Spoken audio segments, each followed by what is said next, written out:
Hi, it's Dr. Scott Watson, back here with another Finale tutorial video. In this video, we'll explain how to enter drum parts in Finale. So what's so different about entering drum parts than any other tonal instrument that we might use in Finale? Let's take a look at what happens when we enter a normal tonal instrument like the bassoon. If I press a low C, I get a bassoon sound on a low C. Same thing with D, E, F. As I go up the scale, what I'm getting is a bassoon sound on every key that I would press on my keyboard. Now, let's compare that with the drum. If I press that low C, I get a kick drum. If I press the D above that, I get a snare drum, but it doesn't appear a step above it on the staff. Or this key is a hi-hat, which is way above the staff with an X note shape. Or this key is a ride cymbal. So when you enter a drum part, every single note on the keyboard corresponds to a completely different percussion sound, like bass drum, snare drum, hi-hat, or ride cymbal. And where they're mapped onto the staff is usually according to a convention that drummers are used to seeing. Drummers like to see the bass drum on the bottom space. Drummers like to see the snare drum appear on the third space. And they like to see cymbals with X note heads, usually on the top line or just above the staff. That's called percussion mapping. Okay, let's get started with the proper way to configure a drum set part. We want to create a drum set, single staff, like you're seeing here in this lead sheet or rhythm chart, where all of the instruments appear on a single staff, but they're in different layers. The snare drum and the cymbal parts or hi-hat parts, they're in layer 1 with the stems up. The bass drum, they're in layer 2 with the stems down. By default in Finale, they appear red. That's the way drummers are used to seeing their drum set parts. Okay, let's start with configuring our drum set part. That's very easy. I like to do this from the score manager in Finale's window menu. And you can see we already have a lead line, a piano, and electric bass in our score. What we're going to do is go down here, add instrument. From the jazz and drums categories, we can choose drum set. And it's going to add it to the bottom of our score. Let's go back and see what it looks like. Yeah, looks nice. It's formatted well. And now we're ready to enter in parts. I want to point out that there are defaults that are generally conventional. So for instance, if I put a snare drum part in, let me put rest, and then snare drum, quarter note, rest, snare drum, quarter note. It goes on the right space, the third space. Now, that's layer 1.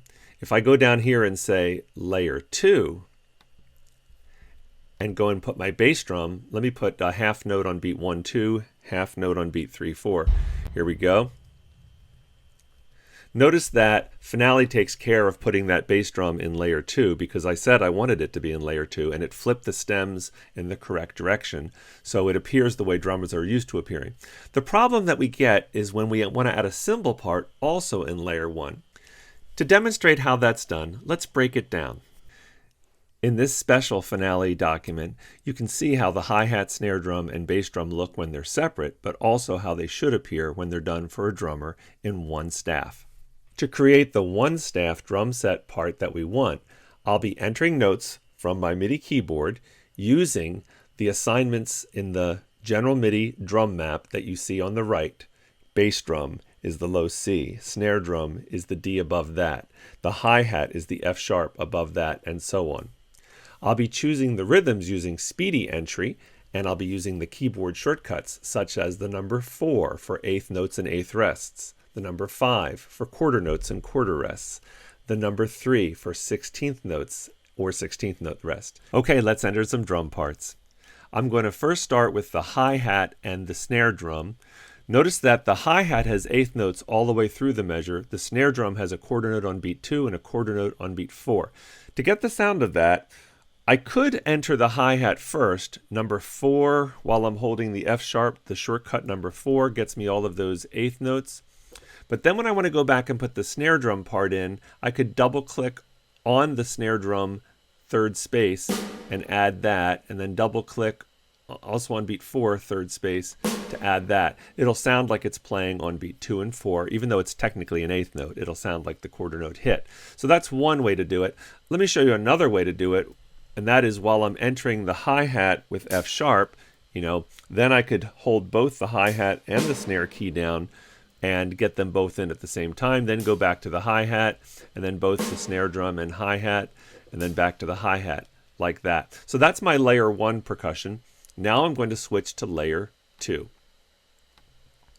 And the bass drum is going to be this low C on my QWERTY key, on my MIDI keyboard. It's going to be the low C, and then I'm going to use the number 4 to get a couple eighth notes, and then an eighth rest is just 4 without holding a key down. Then a couple more eighth notes, then the eighth rest, just the number 4, and then the final eighth. By the way, if I want to change the beaming, I just select the note. The shortcut for breaking a beam or for adding a beam with Speedy Entry, the shortcut is B. Just press the letter B and you'll get your beaming to look like you like it.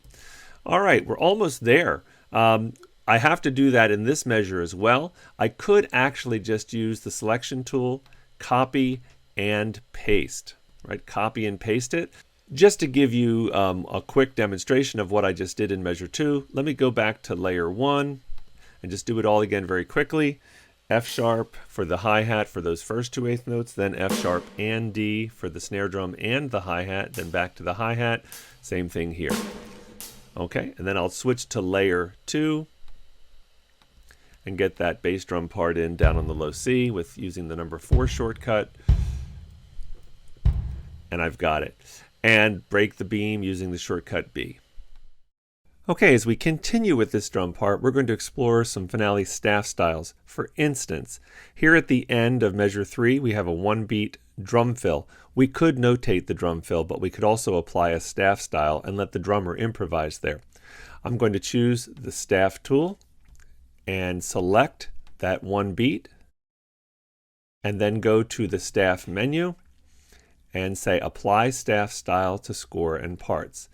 The staff style we're going to apply there is slash notation. When I say OK, it turns that beat into a slash. In fact, we can use slash notation to tell the drummer just to continue what they've been doing. Let's copy that down to here.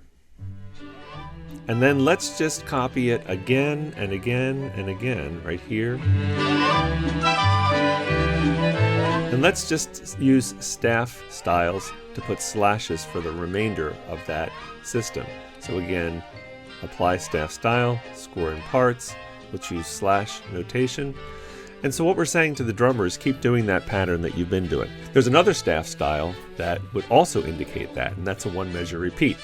Let me undo this just for a second and go to staff style, apply staff style to score and parts. This time we're going to do the 1-bar repeat. And this symbol means to all musicians to repeat the measure before it. So there's a couple ways to indicate that in a lead sheet. I could end up using the staff style of a 2-measure repeat here. Right? Apply staff style, score and parts, and use the 2-bar repeat. And then this symbol means repeat the previous 2 bars. Okay, one more staff style I wanted to show you. Let's just say that here, where we have 4 eighth notes and then a half rest, we want to just tell the drummer to play that rhythm, that specific rhythm, but they could play it however they want with whatever instruments they want.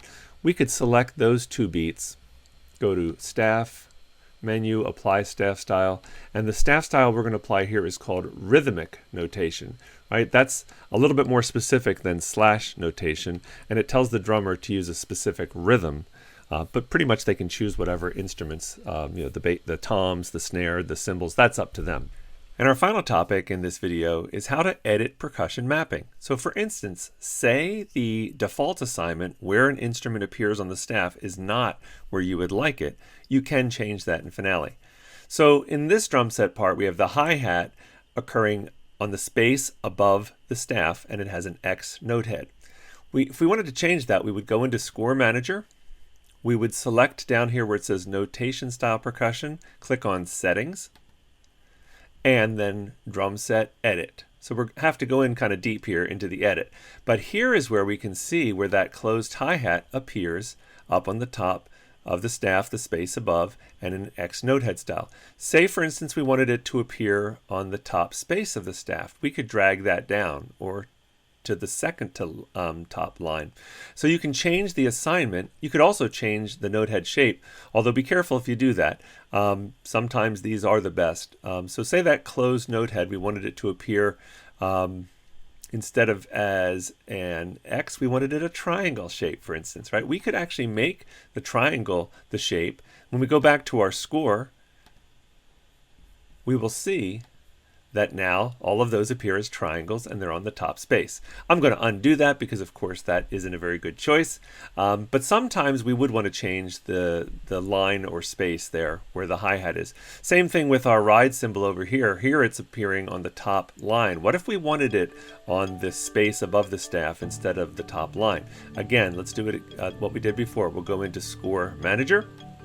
We will select Notation Style Percussion, click on Settings. And there's our drum set that we've been using, and we're going to edit it. But now what we're going to do is go to the ride symbol, which has been appearing on the top line, and we're going to put it on the space above the staff. Right, so we just changed it from that top line to the space above the staff. I'll leave the note head the same. Let's go out to the score, and you'll see that it is moved now to the space above the staff. And again, I'm going to undo that since what I have is actually what I want. But sometimes the assignment isn't what you want, and so you have to percussion map yourself. Well, I hope this video on creating your own drum parts in Finale has been helpful. Now you can go out and typeset your own drum parts.